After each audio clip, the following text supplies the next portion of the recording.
CBSE words में आपका स्वागत है। तो हम पढ़ रहे थे क्लास 6 मैथ्स का थर्ड चैप्टर, इसका नाम है नंबर प्ले। और इस चैप्टर की कुछ वीडियोस अपलोड हो चुकी हैं। अगर आपने नहीं देखा तो डिस्क्रिप्शन में आपको लिंक मिल जाएगा, वहां से देख सकते हो। आज का हमारा टॉपिक है 3.10 an unsolved mystery, the Collatz conjecture. एक ऐसी मिस्ट्री, एक ऐसा रहस्य जिसको अभी तक नहीं सुलझाया जा सका है, और वो क्या है? The Collatz conjecture. अब आप कहोगे कंजेक्चर क्या होता है? देखो, कंजेक्चर का मतलब होता है किसी भी चीज के बारे में कोई गेस लगाना, कोई अंदाजा लगाना, बिना किसी प्रूफ के। कोई सबूत नहीं है लेकिन गेस लगाया जा रहा है कि भैया ऐसा होगा।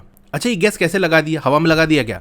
देखो, कई बार चीजों को ट्राई किया गया और देखा कि एक ही जैसा रिजल्ट हमको मिल रहा है, इसी तरह की चीजें रिजल्ट में आ रही हैं, तो उसके बेसिस पे गेस लगाया गया कि यार इतनी बार हमने ट्राई किया, इसी जैसी चीज आ रही है, तो इसका मतलब ये चीज हमेशा होगी। तो इसी को कहते हैं कंजेक्चर। यानी कोई चीज बार बार होते हुए हमको दिख रही है, उसी के बेसिस पे हमने गेस कर दिया। प्रूफ हमारे पास नहीं है कि भैया इतनी बार हुआ है तो हमेशा ही होगा, इतनी बार ट्राई तो कर चुके हैं। तो वैसे तो कंजेक्चर कई सारे हैं, यहां जो हम पढ़ने वाले हैं वो है कोलैड्स कंजेक्चर।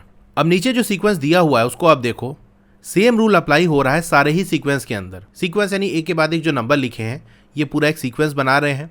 तो ये जो नंबर लिखे हैं वो कोई रूल के हिसाब से लिखे हैं। जैसे 12 के बाद 6 क्यों आया, ऐसे ही नहीं लिख दिया अपने मन से, बल्कि कोई रूल लग रहा है जिसकी वजह से 12 के बाद हमने 6 लिखा, 6 के बाद 3, किसी रूल की वजह से आ रहा है। तो ये बात कह रहा है कि सारे सीक्वेंस के अंदर सेम रूल अप्लाई हो रहा है। Do you see how these sequences were form? अब ये सीक्वेंस कैसे फॉर्म हुए, क्या रूल लग रहा है, क्या आप देख पा रहे हो? तो चारों ही सीक्वेंस को आप ध्यान से देखो, क्या आप रूल को पहचान पा रहे हो, ढूंढ पा रहे हो क्या रूल लग रहा है? अगर आपने ढूंढ लिया तो अच्छी बात है, नहीं ढूंढ पा रहे हो तो नीचे दिया हुआ है कि बेसिकली यहाँ पर रूल क्या लगेगा। The rule is 1 starts with any number. तो रूल ये है कि किसी भी नंबर से स्टार्ट कर लो, यानी स्टार्टिंग में कोई सा भी नंबर ले लो। अगर नंबर इवन है तो आपको उसका हाफ कर देना है, आधा कर देना है, यानी 2 से डिवाइड कर देना है। अगर नंबर ऑड है तो उसको 3 से मल्टीप्लाई करो और 1 ऐड कर दो। यही चीज़ रिपीट करनी है। तो क्या बताया कि अगर नंबर इवन है तो उसको 2 से डिवाइड कर दो, अगला वाला नंबर मिल जाएगा आपको। अगर नंबर ऑड है तो उसको 3 से मल्टीप्लाई करना है, फिर जो कुछ भी आए उसमें 1 ऐड कर देना है। चलिए देखते हैं क्या यही रूल लग रहा है। ये वाला देखो, पहला नंबर आपका है 12, 12 है इवन, तो इवन केस में क्या करेंगे, उसको हाफ कर देंगे, 2 से डिवाइड कर देंगे तो आ जाएगा 6। 6 भी इवन है तो इसको हाफ कर दो, आ जाएगा 3। अब 3 ऑड है, ऑड का रूल क्या है कि इसमें 3 मल्टीप्लाई करेंगे, आ जाएगा 9, फिर जो आएगा उसमें 1 ऐड कर दोगे, 9 + 1 10 आ गया। अब 10 देखो इवन है, आधा कर देंगे, 5 आ गया। 5 ऑड है, 5 3 से 15 + 1 16 हो गया। 16 इवन है तो इवन को हाफ कर देंगे, 8 आ गया। 8 का हाफ करोगे 4 आ गया, 4 का हाफ करोगे 2 आएगा, 2 का हाफ करोगे आ जाएगा 1।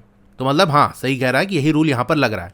इसी तरीके से आप BCD का ट्राई करना, बल्कि ट्राई क्या करना, ये नंबर ले लो, 17 ले लो और यही रूल लगा के आगे के नंबर लिखो बिना यहाँ देखे। इसी तरह 21 का ट्राई कर लेना, 22 का ट्राई कर लेना। ट्राई करोगे प्रैक्टिस हो जाएगी, यहाँ से एग्जाम में क्वेश्चन आ सकते हैं। अब एक और चीज़ आपने नोटिस की कि चारों ही सीक्वेंस के अंदर क्या हो रहा है, इवेंचुअली रीच द नंबर 1। आखिरी में 1 आ जा रहा है। ए वाले में भी देखो 1 आ रहा है, बी में भी यहाँ 1 आ रहा है, सी में भी, डी में भी, लास्ट में 1 आ जा रहा है। ये बड़ी इंटरेस्टिंग चीज हमको देखने को मिली यहाँ पर। 1937 के अंदर एक जर्मन मैथमेटिशियंस जिनका नाम लोथर कोलैड्स था, conjectured that the sequence will always reach 1। ये जो सीक्वेंस है ना, इस तरह से रूल लगा कर अगर सीक्वेंस बनाओगे तो हमेशा लास्ट में 1 आ जाएगा, regardless of the whole number you start with. इससे फर्क नहीं पड़ता कौन सा होल नंबर आपने स्टार्टिंग में लिया था, आखिरी में 1 आएगा, ये तो पक्की बात है। तो ऐसा नहीं कि इन्होंने हवा में कह दिया होगा, कई सारे नंबर लेके इन्होंने ट्राई किया, जो भी नंबर ले रहे हैं ये आखिरी में 1 आ जा रहा है। तो कई सारे नंबर इन्होंने ट्राई कर लिए, आखिरकार उनको कोई ऐसा नंबर नहीं मिला जो लास्ट में 1 ना आता हो, हमेशा 1 आ जा रहा है। तो उन्होंने ये कंजेक्चर दे दिया कि भैया ये चीज हमेशा होगी। Even today despite many mathematicians working on it, it remains an unsolved problem as to whether Collatz conjecture is true. बहुत सारे मैथमेटिशियंस ने इस पे वर्क किया। इनफैक्ट सुपर कंप्यूटर्स का भी यूज किया गया, बड़े बड़े नंबर लिए गए, इतने बड़े कि उसको अगर लिख दिया जाता हो पढ़ भी ना पाओ, कितना बड़ा नंबर है, पढ़े कैसे इसको। उन नंबर्स को भी ट्राई किया गया, लेकिन आखिरी में 1 आ ही जा रहा है। तो ये जो प्रॉब्लम है अभी तक सॉल्व नहीं हो पाई है कि क्या जो कोलैड्स कंजेक्चर है वो सही है। अब आप पूछोगे सॉल्व नहीं हो पाई मतलब क्या है? मतलब ये है कि इसका रीजन नहीं पता चल पाया है। अगर रीजन पता चल जाए कि भाई इस वजह से लास्ट में 1 आ रहा है, तो हम कह सकते हैं कि हाँ भैया ये चीज हमेशा होगी, क्योंकि इस वजह से ये 1 आ जा रहा है। रीजन नहीं पता है, बस हम क्या कर रहे हैं, नंबर उठा रहे हैं और आखिर में हमको 1 मिल जा रहा है। तो ऐसे तो सारे नंबर को ट्राई करना पड़ेगा, और नंबर्स तो इनफाइनाइट है, अनगिनत नंबर है, सारे नंबर आप ट्राई नहीं कर सकते। इसका मतलब या तो आप रीजन बता दो कि भाई 1 क्यों आ रहा है, तो ये प्रॉब्लम सॉल्व हो जाएगी, या फिर सारे नंबर को ट्राई करो, जो कि आप कर नहीं सकते। कितने भी बड़ा नंबर आप ले लो, उसके बाद भी एक नंबर आएगा। बहुत सारे नंबर से ट्राई किया जा चुका है और आगे बहुत सारे नंबर्स बचे भी हैं। ठीक है, तो क्यों आ जा रहा है 1, इसका रीजन हमको नहीं पता है। इसीलिए प्रॉब्लम अभी तक सॉल्व नहीं हो पाई है। Collatz conjecture is one of the most famous unsolved problem in mathematics. तो मैथमेटिक्स के अंदर ही बहुत ही फेमस ऐसी प्रॉब्लम है जो अभी तक सॉल्व नहीं हो पाई है। अच्छा, ये चीज आपको क्यों बताई जा रही है? जो बड़े बड़े मैथमेटिशियंस नहीं कर पाए वो आप क्या करोगे? ये चीज आपको बेसिकली इसलिए बताई जा रही है ताकि आप भी सोचो, क्या पता आप इसका आंसर ढूंढ लो। बहुत सारे ऐसे क्वेश्चंस रहे हैं जिसको कोई सॉल्व नहीं कर पाया, लेकिन आखिर में जाकर किसी ने सॉल्व कर दिया। तो हो सकता है आप में से कोई इसका आंसर निकाल लो, इसलिए आपको बताया जाता है। Make some more Collatz sequence like those above starting with your favourite whole number, do you always reach one. तो और भी आप कोलैट सीक्वेंस बनाओ जैसे कि ऊपर दिया गया है।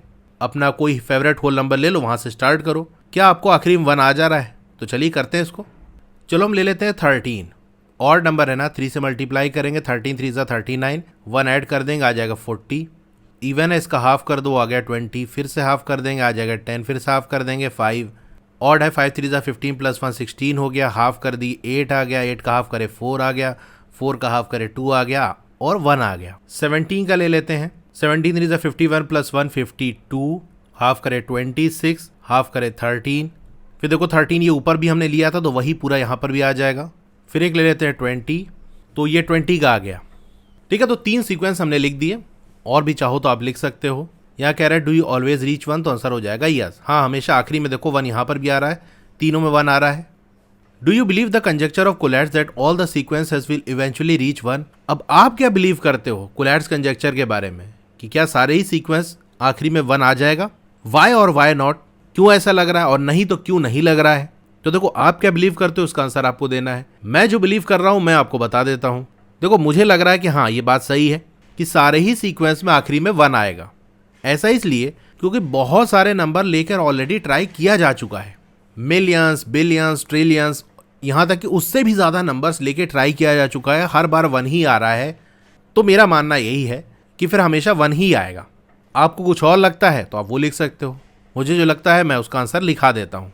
Yes, I believe in conjecture of Collatz because even after trying with so many numbers, यानी बहुत सारे नंबर से ट्राई किया जा चुका है, the sequence eventually reach 1। Sequence हमेशा 1 आ जा रहा है लास्ट में। So there is no reason to think different. अलग सोचने का कोई मतलब नहीं बनता कि हाँ 1 नहीं आएगा, ऐसा होगा वैसा होगा। ठीक है, तो ये रीजन हो गया। और इसी के साथ ये टॉपिक हमारा कंप्लीट हो गया।